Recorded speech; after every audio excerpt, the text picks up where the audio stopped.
Hello, creatures of the future, past, present, forever, and beyond. Here we are again, episode number 2.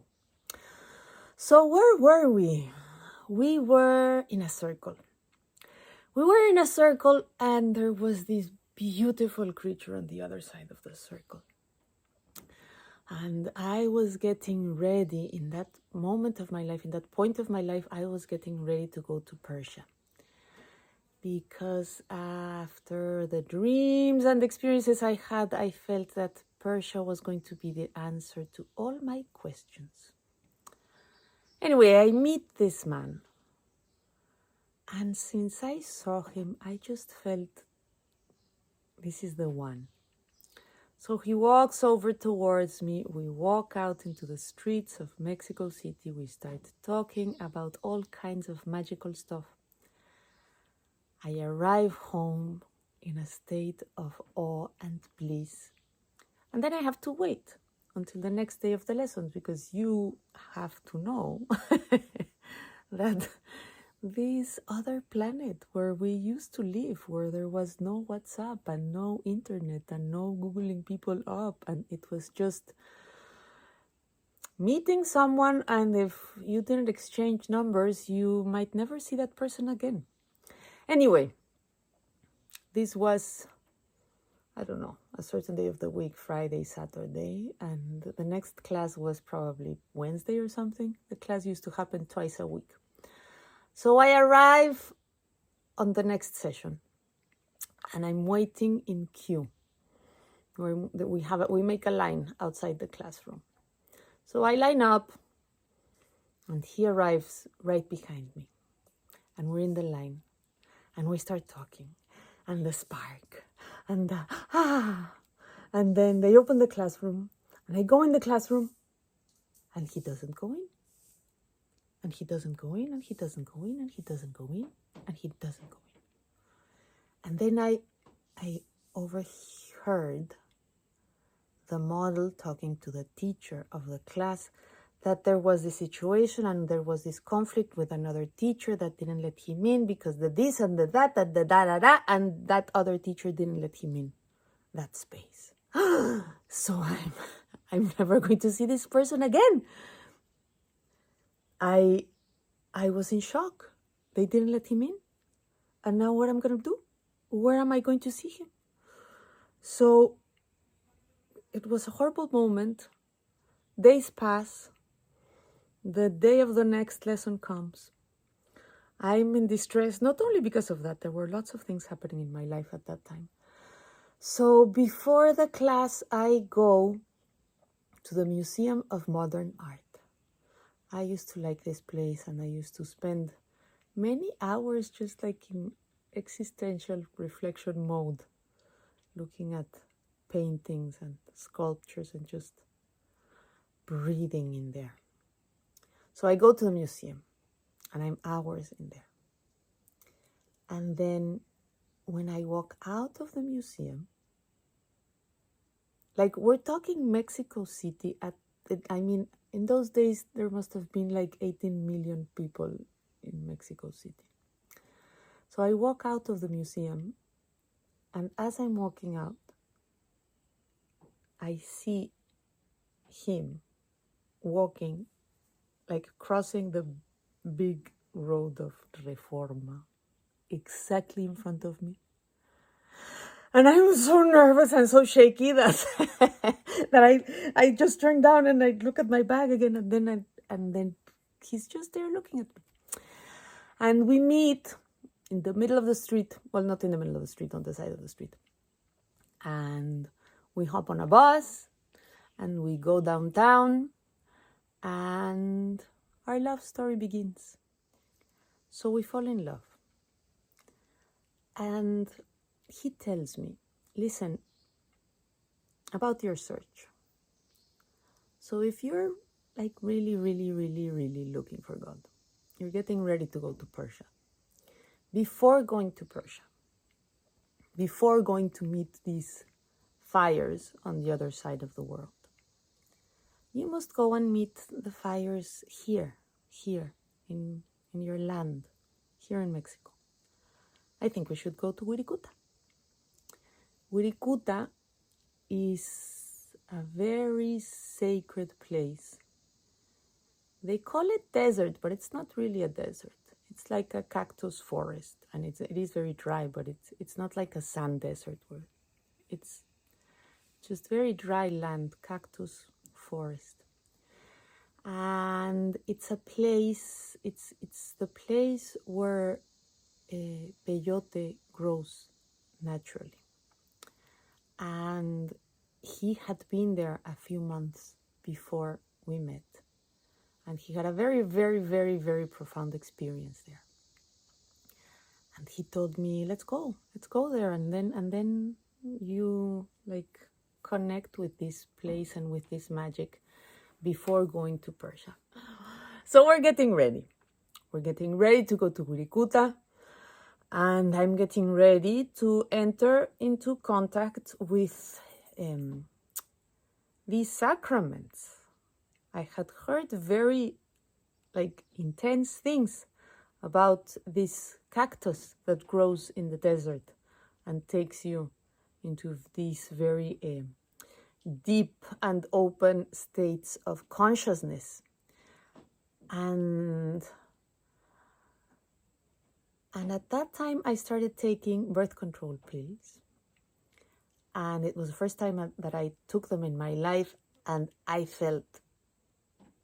didn't feel well at all. And I'm thinking, how am I going to go to the desert to have this experience, feeling like this, and taking hormones? I cannot do this.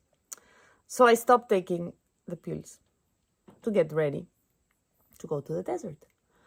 And then the time comes for us to go to the desert. And to get there, we needed to go on a bus. It was, 7-hour bus ride, and then we would arrive in a city, and then from that city we would take another bus, and then from there we had to walk. And being in the desert, you have to walk a lot, and it's like intense climate and intense walks. But anyway,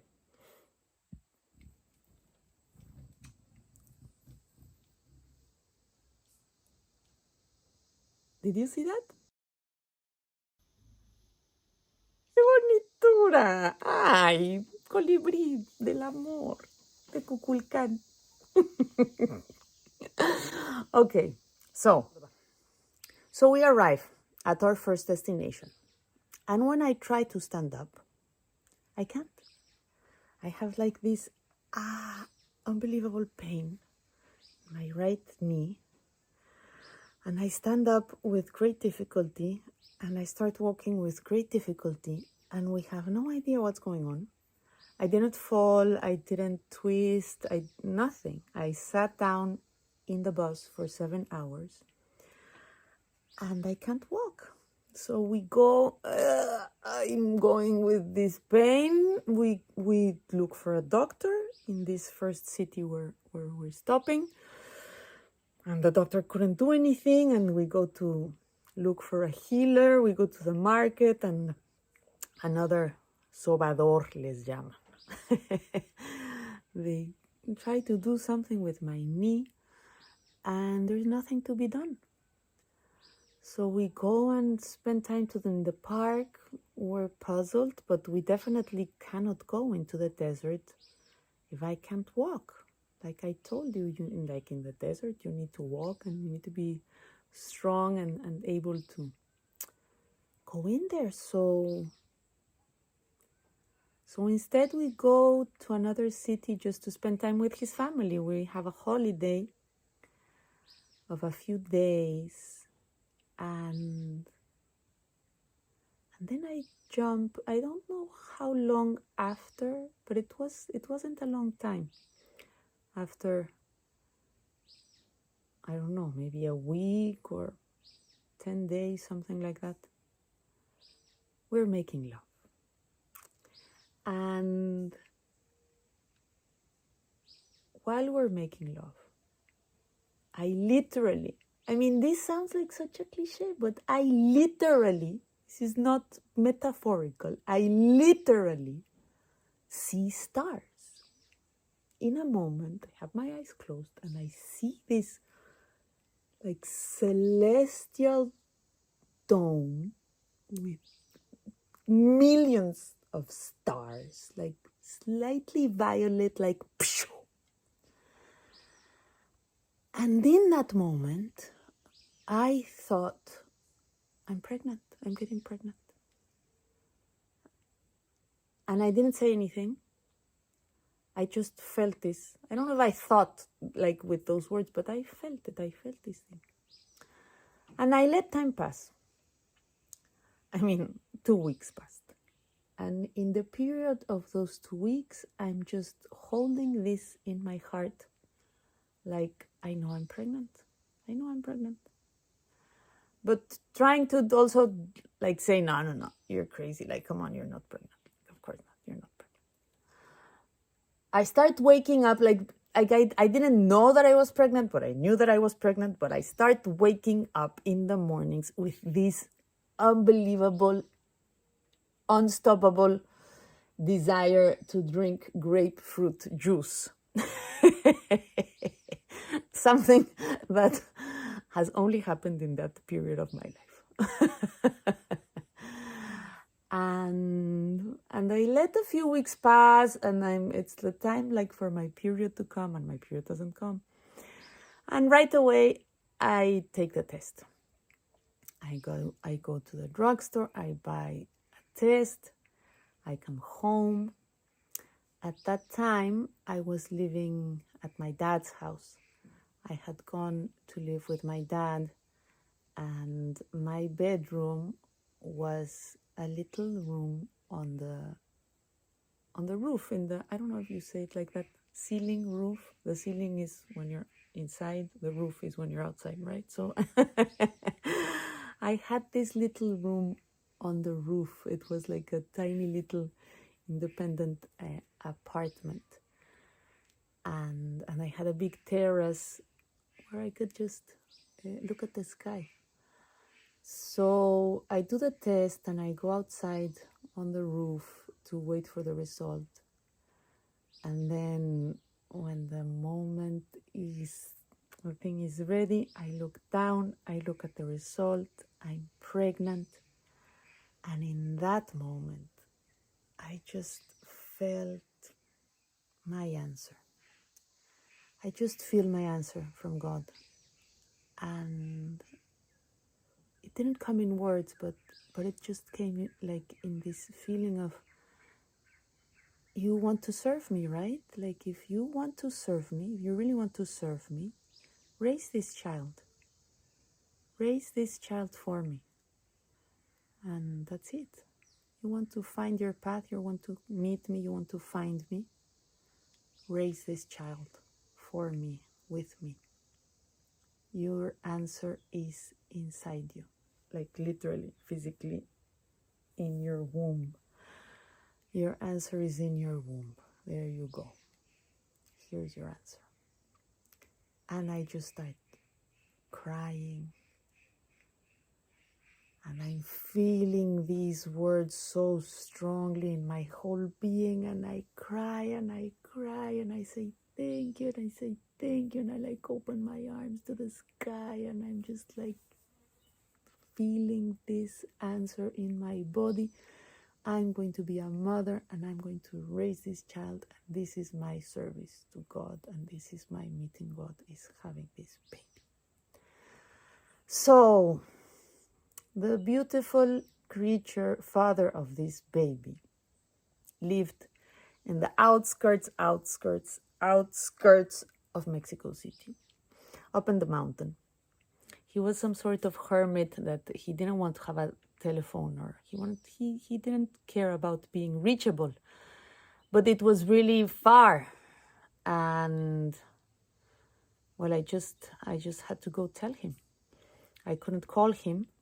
So I leave home and I hop on a bus and I take a bus, and from that bus another bus, and from that other bus I taxi, and it took me like 2 hours to get there.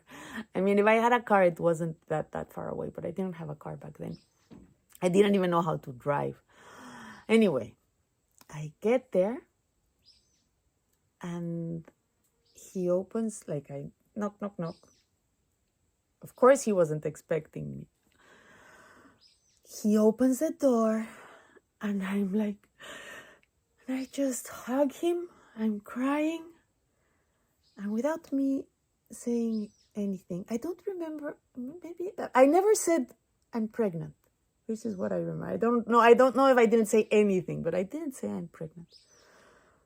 He hugs me, and he just starts telling me, like, it's gonna be okay. It's gonna be okay. And he holds my hand, and we walk into his house, and he just starts telling me, listen, like, we're gonna put the crib here, and we're gonna paint these. Like, he starts describing everything that we're going to do in the house to receive our baby. And I don't know how to continue this. It was just such a beautiful time in our lives. He wasn't looking for God, but like I had this thing of looking for God and wanting to meet God and wanting to meet God. He was just like this person who lived in a certainty of being with God. So he was just like this, very full of certainty. Like he received from me what I received of, this is the answer to my questions. And he was just like, okay, we're going to do this for God because this is what you received and this is what we're doing, right? So we just go for it. And it was a huge, like, on the material, physical, earthly level with our families and with our thing, you know, like people were expecting me to go to university and like do other kinds of things with my life. And I was going to go to Persia. I was going to come back. I was going to go into art school. And it was like a shock for everybody. Like, what? You're going to be a mom? You're going to have a baby with this guy that you met 3 months ago? So yes, that's what I'm going to do. And so everybody's in shock, and except for my dad. My dad was so happy. My dad was just super excited and super happy, and everybody else was like, what are you gonna do? You're 18 years old. He was the dad of this baby. He was 19. And his family, my family, and his friends and my friends, and everybody was like, you crazy people. But we were on this mission. We were having this baby with God, for God, answer to our questions. Let's go. Like, yes, we're going forward. We're moving forward with this. So we had a lot to plan. Like, we had to, like, hospital, doctor, now what are we going to do? Like, where are we going to have it? Like, lots of things to prepare, lots of things to plan. And talking to, like, sharing the news, we're sitting in my room, like sitting in front of one of our friends. We're going to tell this friend that we're going to have a baby. And he was sitting on my right, I was sitting here, my friend was sitting in the chair in front, and my friend asks us, so have you thought about the name? And we look at each other because we hadn't thought about the name. And so we look at each other,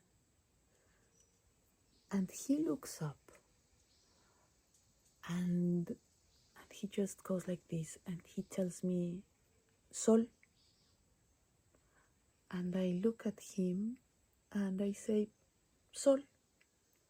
And we look at our friend and we say, Sol. The name just came. And Sol, I suppose most people know, right? But I don't know, maybe in 20 years' time I have someone who doesn't know Swahili person looking at this video. Sol in English is sun. In Spanish, sun, like the sun. So sun. The name of this creature is going to be Sun. And we make this decision no matter if it's a boy or a girl, that's going to be the name of our baby. Our baby is going to be Sun. So the months pass and the time comes. We have our baby girl, love, sunlight, sun ray, beyond Sol. So my baby was born, and since the moment that my baby was born, life on earth, babies, and being a mother is life on earth. Life on earth. Cambiarle el pañal, darle de comer, like you change diapers, you feed your baby, you like it, it's just life on earth. Life on earth. My search, this desire, this like everything changed, everything shifted. I was just hands on life, feeding, and I don't even know how to put it in words, but it's just life on earth, taking care of someone, and the person grows, and you're just like doing stuff all the time, taking care of a home and finding the means to take care of a home and finding the time and doing all this very earthly stuff that requires, that having a family requires. Not long after we had our baby, like 4 years after she was born, we started drifting apart. I mean, of course, I guess we started drifting apart before, but by the time she was 4, we decided to lead separate lives. Still being a team and still in like very friendly terms. We want to be a team, parenting this lovely creature that we love with our full hearts, and still very much connected with this awareness, like this consciousness that she's like our service to the divine, is being the parents of this gift from God. We really felt like that, like she was a gift from God. And anyway, we decided to be separate and still be together in this parenting of this creature. When she was 4, I start teaching. I become a kindergarten teacher. I feel that, like these stories, the way I'm sharing this to you and everything in my life is permeated by this kindergarten teacher being that I am in essence. And it's all about taking care of others, and this motherly energy takes over my life, and it leaves very little space for anything else. It's just taking care of others is very hands-on. It's not like, la la la, God, where are you? It's like, take care of these creatures here now. And then time passes, and I'm just like engaged into this hands-on, wake up, make breakfast, go to school, feed, clothe, and, supermarket, gasoline, like timetables, take her to her ballet class, drive for hours, all these things. Time passes. And when she's, I don't know, 10-ish, maybe a little bit more, the question comes again. This feeling of, God, okay, I've been raising this child for the past 10, 12 years. And now what? And now what? I don't feel my question has been fully answered. I don't know if to call it question. It was like this feeling. It was this feeling of I want to meet you, like really deeper, and every time like I want to get closer to you. I want to be with you. I want to know you. And yes, these 10 years, I don't know how many years, have been amazing, and I've met this level of love and of service and of all kinds of things that happen being a mom, but there's something that is not satisfied yet. How do I go back to that? I had seen many things happen. By that time in my life, I had seen many things happen. And I was kind of scared of going back into the search in the ways that I was searching when I was younger. I felt I needed something more organized, you know? Like when I was younger, in the first stages of my search, I was all about looking for signs and having dreams and receiving things and having like experiences. I didn't mention one of those experiments when I was a teenager, before meeting the father of my child, and before that, I started playing with books. I started playing this game with God, and I went into a library, into a bookstore, not a library. I was in a bookstore, and I stood in the middle of the bookstore, and I closed my eyes, and I went deep into my heart, and I was just telling God, okay, God, you guide me to a book. And that's it. You guide me to a book, and I'm going to find an answer there. So I close my eyes, I go deep into my heart, and I let myself be guided towards a book. And I did that one time. And it was called La Montaña Análoga. I don't know how you translate that. The analogous mountain. I don't know. Okay, so it was a very spot on book. It led me to something in my heart. And then I did it again. Sometime later I did it again. And I don't remember the name of the book, but it was a tiny little book by this author called Uspensky.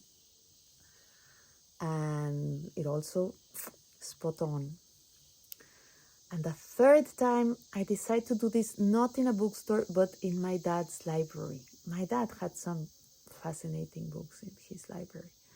And like I said before, he didn't believe in God, but he was very interested in like the ways that I was going to say indigenous, not indigenous, pre-Hispanic. He was very interested in pre-Hispanic cultures.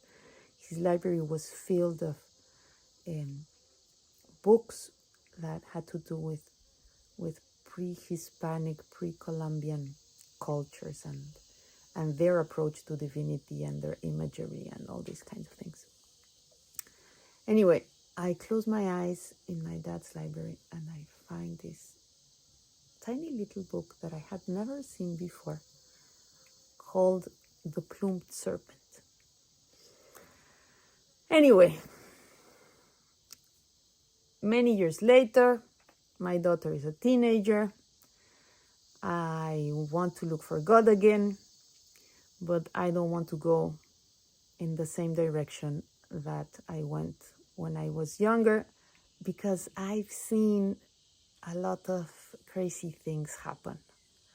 And I've seen people going into very weird, scary directions. And I'm scared of going in that direction myself, like losing my mind, literally. And I just find it, I don't know. It's like, I don't want to use the word scary, but it's like risky. That's the word I'm looking for. I find it risky to go in this sign searching direction. So I go searching in more established ways. So I explore different paths. And one of the paths that I explore is Siddha Yoga. What happens to me, like before I go into Siddha Yoga, and even I explore paths, I'm there, I go to like workshops and experiences and things with other people in organized ways. There's teachings. I go to these places. I find the teaching amazing. But it has this feeling of yes, but no. It's like not fully my thing. But more than anything, I feel uncomfortable surrounded with people. I feel that like I like taking these teachings and then I follow my own thing in my house, in my altar, meditating by myself. There's something about paths that, sí pero no, yes but no. So one of them is Siddha Yoga. And I have friends that are in this path and they invite me to this retreat.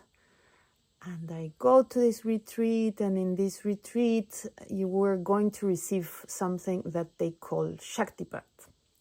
And Shaktipat is like an initiation. It's like a blessing from the Guru. And it's this 3-day thing, or I don't remember how many day thing. You go there, you meditate for the whole day, and then there's a moment when the Guru, wherever she is in the world, gives Shaktipat to all of those who are connected with her or with this energy in that moment.